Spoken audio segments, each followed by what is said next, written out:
Donc comme ça va être bientôt de saison, je vous propose aujourd'hui une recette de galettes des rois, donc végétalienne.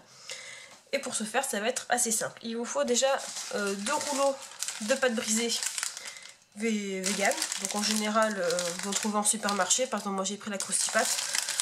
Et dans les ingrédients qui sont quelque part par là, voilà, il n'y a donc pas de beurre, ni de bas beurre, ni de lait en poudre ou d'œuf. Donc ça, c'est parfait. Donc il vous en faut 2. Il vous faut ensuite 100 g d'amandes râpées, 75 g de sucre roux en poudre, 50 g de margarine végétale ramollie, donc à température ambiante, 10 g de poudre impériale, donc c'est cette poudre là que j'utilise, donc 10 g avec 40 ml de lait végétal. Les deux mélangés vont nous servir de liant, donc il va remplacer l'œuf. Quelques gouttes d'amande amère et c'est parti. En premier lieu, on étale un rouleau de pâte feuilletée sur notre et on vient piquer tout le fond avec une fourchette. Et donc là, rien de plus simple, on prend tous nos ingrédients et on les mélange ensemble. Donc hop, je mets mes amandes, mon sucre,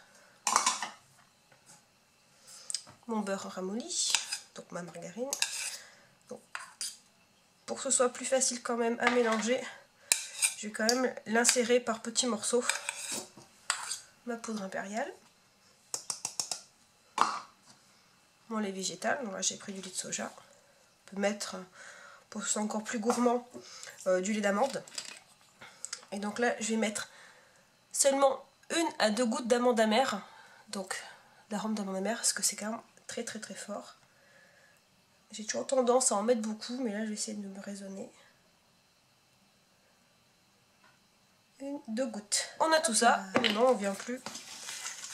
Il n'y a plus qu'à donc tout mélanger les ingrédients ensemble.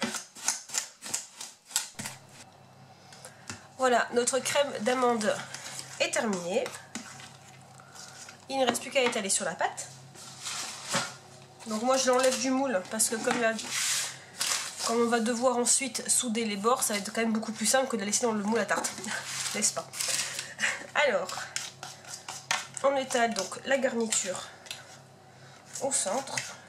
Donc on étale en laissant quand même une petite marge sur le bord pour la soudure avec la deuxième pâte. Galette encore plus gourmand, beaucoup plus fournie, vous pouvez doubler tout simplement toutes les proportions de la garniture. Si vous avez une fève, vous la disposez quelque part sur l'extérieur. Avec un peu de lait végétal et un pinceau alimentaire, je viens humidifier voilà, tout le bord pour faciliter à la soudure avec la deuxième pâte. Et donc on vient prendre la deuxième pâte feuilletée qu'on vient rajouter par-dessus. Voilà. On appuie sur les bords.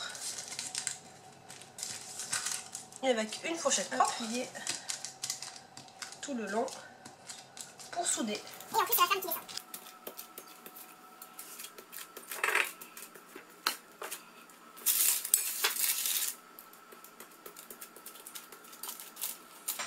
Sur le dessus, avec un couteau, on va dessiner des croisillons.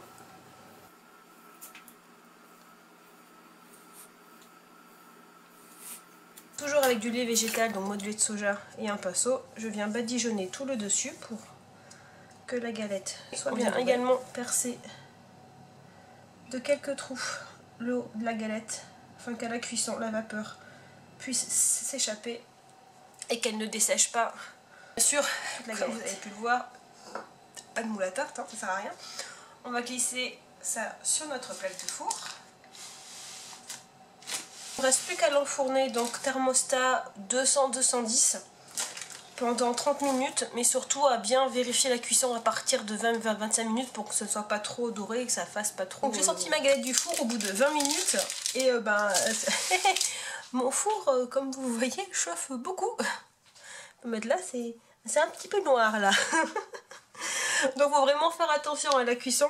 Moi j'ai mis à 200 degrés, mais je crois que la prochaine fois je saurai que je mettrai le four beaucoup plus doux Parce que moi, voilà, là, le dessus est quand même bien cuit. Ce qui, à mon avis, n'empêche pas à la galette d'être sympa. Parce que déjà, elles sont super bon. Et voilà, la petite crème d'amande là au milieu des 2 pâtes feuilletées.